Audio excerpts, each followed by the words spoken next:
Hi, welcome back to part two of our videos on Israel's ancestors. In this video, I want to move on from Abraham and talk about the broader text of Genesis 12 to 50. We've already talked about how God called Abraham, gave Abraham promises, the essence of which was that Abraham was going to become part of this new missional community that exists to reflect God's character to the world, in the world, and for the world. The calling of Abraham is God's answer to the problem of human sin in Genesis 1 to 11. The story moves from the universal now to the particular as God is going to focus redemption and channel that through one family, which will grow into the nation of Israel, which will ultimately bring about the birth of Jesus, the Messiah, and his life, death, and resurrection will be the ultimate answer to the problem of human sin. But we're getting ahead of ourselves. Now, when we look at Genesis 12 to 50, the last three-fourths of the book of Genesis details the initial family tree of God's people, Israel's ancestors. It begins with Abraham and Sarah, and they're going to have two children. We already know from chapter 11 of Genesis that Abraham and Sarah are childless, and this is a theme that recurs to the Old Testament. It's often a hero is born to childless parents. And the stress in the Old Testament is that God, again, doesn't move through typical human channels of power.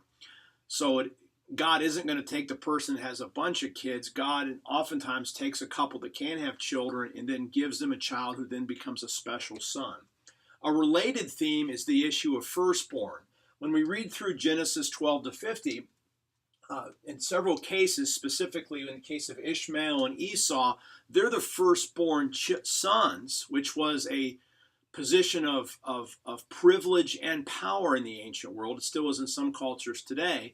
But God chooses not the firstborn, but the secondborn. The younger becomes more important than the older. Again, in the same way that God can use an obstacle, at least from a human perspective, of childlessness and blesses childless couples with children, God also doesn't simply use the firstborn. That would be too easy. God uses the younger to drive forward the mission. This is, again, to emphasize that it's God's grace, that it's God's power that's moving the gospel ahead, not human power and ingenuity. Genesis 3 to 11 illustrated quite well, you may agree, that human power, human ingenuity, often when it's used, creates disastrous results. And so God's in control now, and God is guiding the mission forward using some unexpected channels to emphasize God's grace at work. And so Ishmael, who's born to a servant girl, is technically Abraham's firstborn, but the blessing goes to the child of promise, Isaac. Now, in essence, history kind of repeats itself. Isaac and Rebekah also have problems conceiving a child, and then God gives them twins. But in the same way, the younger ends up taking place of the older in the biblical story. And then Jacob, now the issues of firstborn and younger no longer take place. Jacob's actually going to have children with 4 different women. You may remember the story where it's a little trickery involved. He wants to marry Rachel. But he ends up with Leah, and then he gets Leah and her sister Rachel, and then they start having children, and then they even give their servant girls in, and so Jacob has 4 different women, Leah, Rachel, Zilpah, and Bilhah, and they give birth to the 12 sons who ultimately become the 12 tribes of Israel that grows into the nation in the book of Exodus and beyond. So this is the story of Genesis 12 to 50, and God protects these persons with blessing. And a key way of reading Genesis 12:50 takes us back to chapter 12, verse 3 again, which read, verse 3a, I will bless those who bless you, and whoever curses you, I will curse. That's a promise of God's protection, but it's a key verse for understanding the different and sometimes strange stories that we see in Genesis 12 to 50. So, for example, as soon as Abram has gotten to the promised land, there's a famine, so he goes down to Egypt. You may remember this story. This is Genesis chapter 12, verses 10 to 20. Well, Pharaoh has a look at Sarah and finds her beautiful and wants to marry her. So he inquires from Abram, who is this woman? And he says, it's my sister. So Abram lies, essentially. He's technically still related if you go back their family tree, but he's married to her, but he doesn't say. And so Pharaoh, not thinking he's doing anything improper, takes Sarah to be his wife. Well, what happens? That's a threat to God's promise. And so Pharaoh ultimately gets punished for a crime that he really didn't intend to commit. And Abraham was the one who was wrong, but he ultimately gets the blessing. Why is that? It's because Pharaoh taking Sarah is a threat to this family tree that God's trying to create. And so God works there. Or Abraham and Lot. Lot repeatedly in Genesis makes awful decisions. But each time God rescues him, not because Lot's a great guy, but because of why? Because he's connected to Abraham. And so he's blessed. I'll bless those who bless you. I'll curse those who curse you. God promises a son and makes covenant with Abraham over this whole issue of having a son. We have in Genesis 15 and Genesis 17 chapters about promises where God promises offspring. He's going to have many descendants, as many as the stars in the sky. And God gives Abraham in chapter 17 the covenant. We call it the Abrahamic covenant, where he has a promise of perpetual offspring, and that's marked with the institution of circumcision. We'll be talking more about covenant in the coming videos. But for now, those are promises that God makes. And in the center of these stories, especially about Abraham, we have the issue of Ishmael. Again, by society standards in the ancient Near East, what takes place between Abraham, Sarah, Hagar, and Ishmael, though we may find it morally objectionable in the 21st century, this was a practice that was common in the ancient world. We don't know how common, but it wasn't unusual, and it wasn't thought to be wrong. And so Ishmael is Abraham's firstborn. But again, this isn't the way that God had foreseen things. This wasn't the promised child. And so in essence, the birth of Ishmael is what? It's a threat to God's mission. Now, when you read Genesis, Ishmael and Hagar are expelled out of the camp, but God blesses Ishmael anyway. And he becomes a great nation too. Why? Because he's connected to Abraham. So do you see the pattern? When you read these stories, each of the stories that we run into in the Abraham, Isaac, and Jacob accounts, and even going into the Joseph account, is God's promises drive the story forward. Persons who line up and support that mission, they receive a blessing by virtue of being connected with these key persons. Those who try to impede the mission, God pushes them aside and gives protection to advance his mission. So that's a key way of reading these texts. It's promise, and then the idea that God will bless those who are connected to the promise, and persons that oppose the promise end up on the wrong end. So for example, that gives us a way of reading the Jacob stories.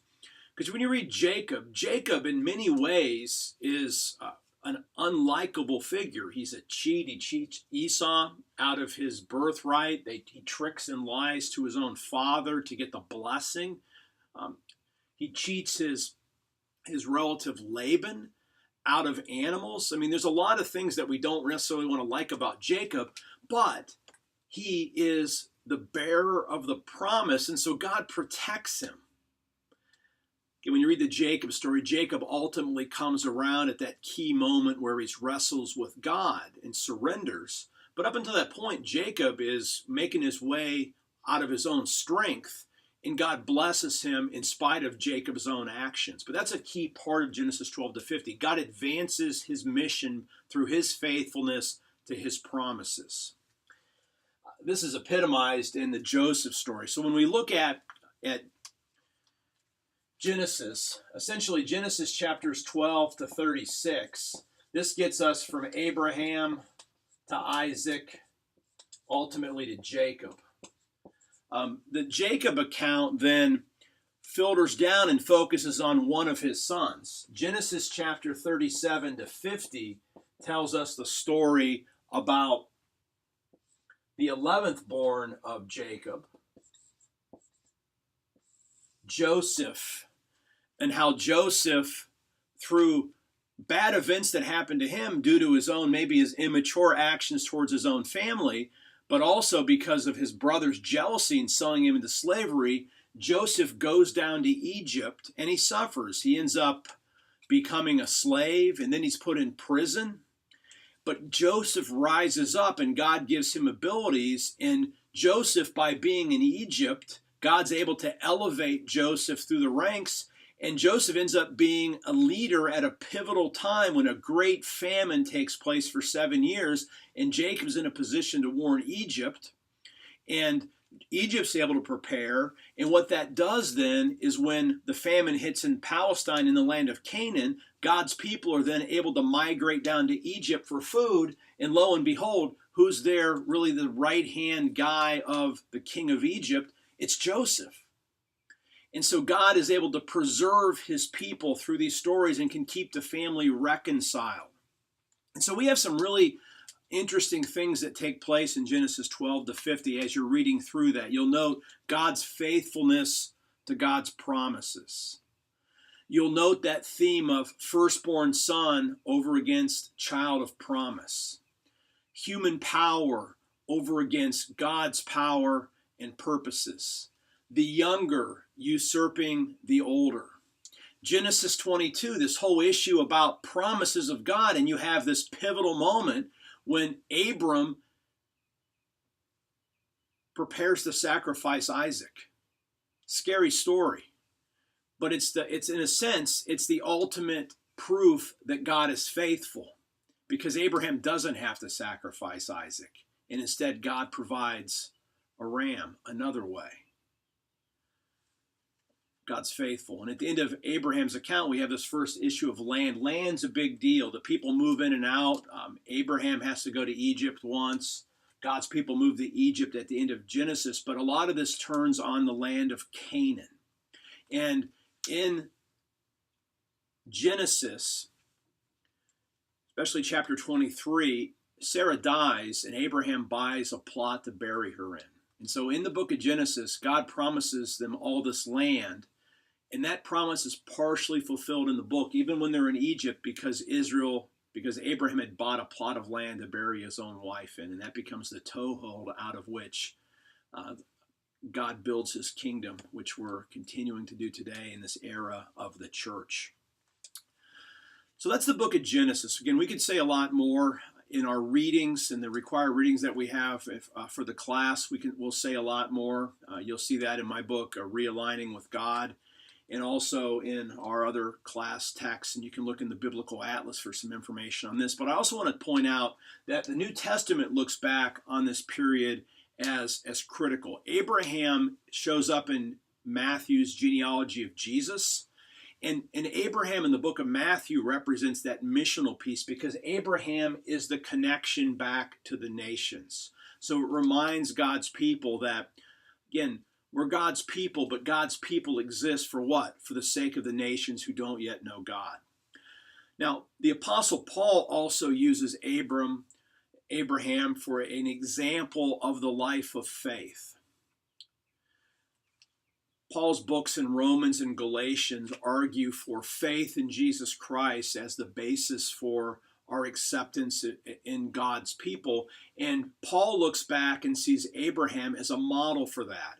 A verse that the New Testament quotes several times is Genesis 15:6. Abraham believed God, and it was reckoned to him for righteousness.